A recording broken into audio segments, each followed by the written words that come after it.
We got a fairly substantial set of new clothes for the car coming for Austin that we've, hope will give us a decent weekend there. So we've got to deliver all that. Hello, I'm Olivia, and today I'm joined by James, answering all your questions from the Singapore Grand Prix on this week's ACOTUS Debrief. Now, James, with the way that the car looked on Friday, Sunday's result was pretty unthinkable. How much of this can be attested to the sim drivers, in this case, Fred? I'm going to have to question the premise of that a little bit, because I think Sunday's result was pretty difficult for the team, and Friday was signalling some of maybe what we might have expected by way of difficulty. The anomaly really was Saturday, where we managed to get from a difficult Friday to a pretty creditable grid position, and there have to give great credit to the team back at the factory who really did help turn around a difficult Friday, put us much further up the grid than Friday might have suggested, and give us a result that, while disappointing, was not disastrous as a consequence. I would say that probably the trade we made, although unwittingly, was that we improved the car for single lap for qualifying, but it was quite a painful thing then on long runs. Now, big question is the tires. Why was Lewis started on the softs, and could those tires not have lasted further into the pit stop window? Before I give the explanation, I'll just start off by saying we shouldn't have started on the softs. That was a mistake. If we could turn back time, we would do what those around us did and select the mediums.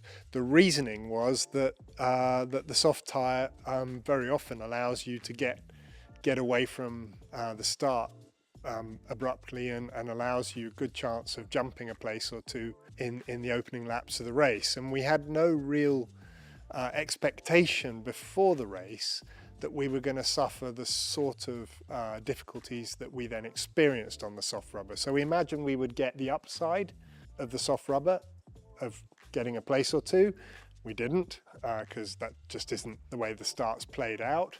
And then we hoped that the downside of the soft being a bit more fragile wouldn't really play out particularly badly, because on the whole, if you look back over the years in Singapore, on the whole, the pace starts very, very easy at a Singapore race, and the drivers then build up the pace over many, many laps, leaving a soft tyre perfectly okay to run relatively deep into the pit window.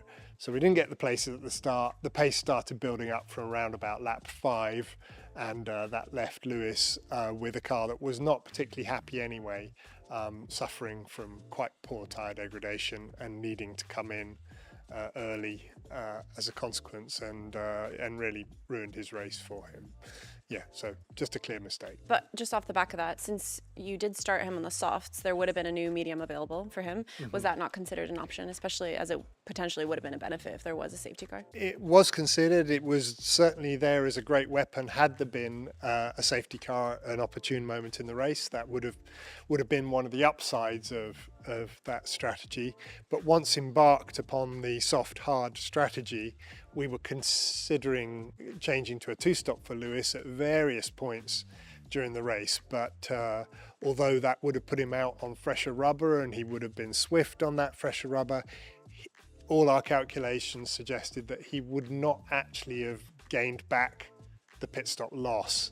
So it was there in the hutch, could have used it, would have been good at a safety car, but in a normal uninterrupted race, which for the first time in forever we got in Singapore, that tyre was not a thing that would have helped Lewis's weekend. Yeah, safety car probability definitely changed in Singapore after this weekend.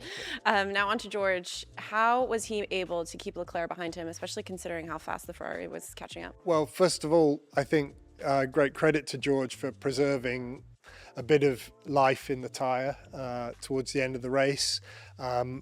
Big up also to the guys at HPP who got all the switch settings dead right, so that we had as much as the power unit was able to give for those very tense closing laps. And I think too that Leclerc had to take a lot out of his tyres getting to George.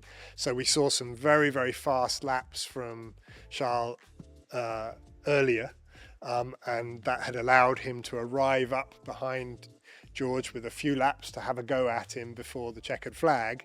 But by the time he did get there, he'd taken the edge off his tyres. There wasn't quite as much for him to sort of lean on when it came to getting by George. And then George drove very, very neat and tidily and just managed to stay ahead, which was a great relief to us and a good effort to George, who was by that stage feeling a bit second best with the heat in the car and at the end of a long race. Just on that, there is a new DRS zone this year in Singapore. How has that changed racing and overtaking? Because it did seem extremely difficult to overtake in this race. Well, Singapore is always pretty tough. In the normal scheme of things, you'll struggle to get by there without quite a large performance differential, and the performance differential will normally come from having newer tyres than the person you're trying to get past. The DRS zone did make it, I think, a bit more manageable than normal, but it's still at the tougher end of overtaking for the tracks. And how are Lewis and George feeling post-race?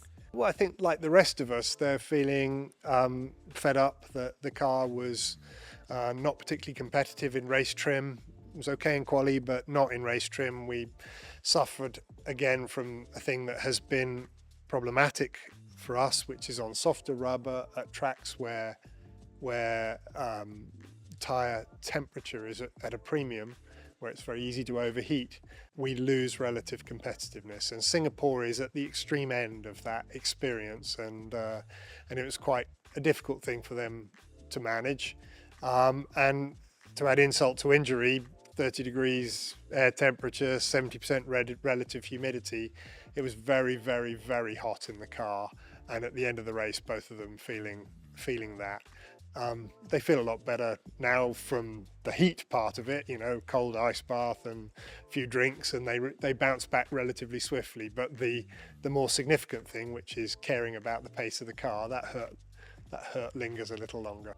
Now, Lewis had his 350th race start this weekend in Singapore. How does it feel to achieve that milestone with him in his final season with the team? Lewis has had a career that I think won't ever be matched by any other driver, and for him to have done it all with one engine supplier, with Mercedes engines, is I think particularly remarkable. We're coming towards the end of our journey with him, and these, almost every weekend is a milestone, never to be repeated with Lewis. It's just a shame that it happened on a weekend where the car was not more bright, and my hope is that we won't have to go too far beyond the 350th. Maybe we can celebrate the 351st in greater style in Austin in a week or two from now. Well, and on that, there is a bit of a break between now and Austin. Yeah. What are you guys going to be doing during the break? Well, we'll be trying to figure out how to mitigate what ailed us this weekend, how to figure out how to make the tyres run better on these sort of overheating circuits.